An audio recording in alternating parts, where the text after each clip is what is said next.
آج ہم آپ کو ایک ایسا دلچسپ قصہ سنانے جا رہے ہیں جو ابلیس اور ایک مسجد میں نماز پڑھنے والے شخص کا۔ آج تک آپ نے ابلیس کے بارے میں تو سنا ہوگا کہ انسان کو ہمیشہ عبادت سے گمراہ کرتا ہے۔ آج کا واقعہ اتنا عجیب ہے کہ جسے سن کر آپ بھی حیرت میں پڑ جائیں گے۔ ایک شخص اندھیری رات میں نماز پڑھنے کے لیے گھر سے نکلا۔ اندھیرے کی وجہ سے اسے ٹھوکر لگ گئی اور وہ منہ کے بل گر گیا۔ کچڑ سے اٹھ کر وہ گھر واپس آیا اور لباس تبدیل کر کے دوبارہ مسجد کی طرف چل دیا۔ ابھی چند قدم ہی چلا تھا کہ دوبارہ اسے ٹھوکر لگ گئی۔ دوبارہ گھر گیا، کچڑ سے اٹھ کر وہ پھر دوبارہ اپنے گھر گیا، لباس بدلا اور مسجد جانے کے لیے دوبارہ گھر سے نکلا۔ جیسے ہی وہ اپنے گھر سے باہر نکلا تو اس کے دروازے پر اسے ایک شخص ملا جو اپنے ہاتھ میں روشن چراغ تھامے ہوئے تھا۔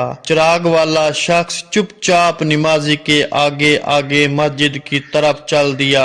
اس مرتبہ چراغ کی روشنی میں نمازی کو مسجد پہنچنے میں کسی دشواری کا سامنا نہیں کرنا پڑا۔ وہ خیریت سے مسجد پہنچ گیا۔ مسجد کے دروازے پر پہنچ کر چراغ والا شخص رک گیا۔ نمازی اسے چھوڑ کر مسجد داخل ہو گیا۔ نماز ادا کرنے لگا۔ نماز سے فارغ ہو کر وہ مسجد کے باہر آیا۔ چراغ والا شخص اس کا انتظار کر رہا تھا تاکہ اس نمازی کو چراغ کی روشنی میں گھر چھوڑ آئے۔ جب نمازی گھر پہنچ گیا تو نمازی نے اجنبی شخص سے پوچھا، آپ کون ہیں؟ اجنبی بولا، سچ بتاؤں تو میں ابلیس ہوں۔ نمازی کی تو حیرت کی انتہا نہ رہی۔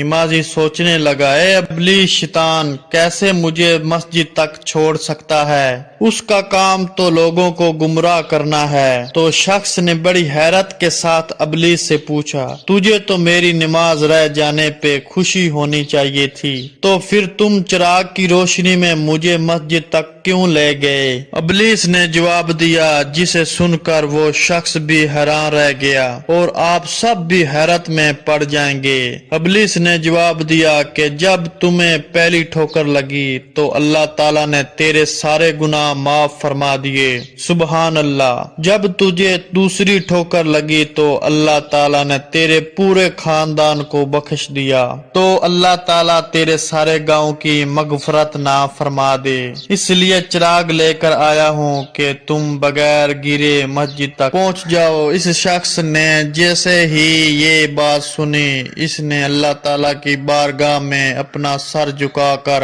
اللہ کا شکر ادا کیا۔ تو دوستو، یہ ہے اللہ تعالیٰ کی شان۔ پروردگار عالم کی راہ میں کوئی شخص ایک قدم بڑھاتا ہے تو اللہ تعالیٰ اس کی طرف 70 قدم قریب ہو جاتا ہے۔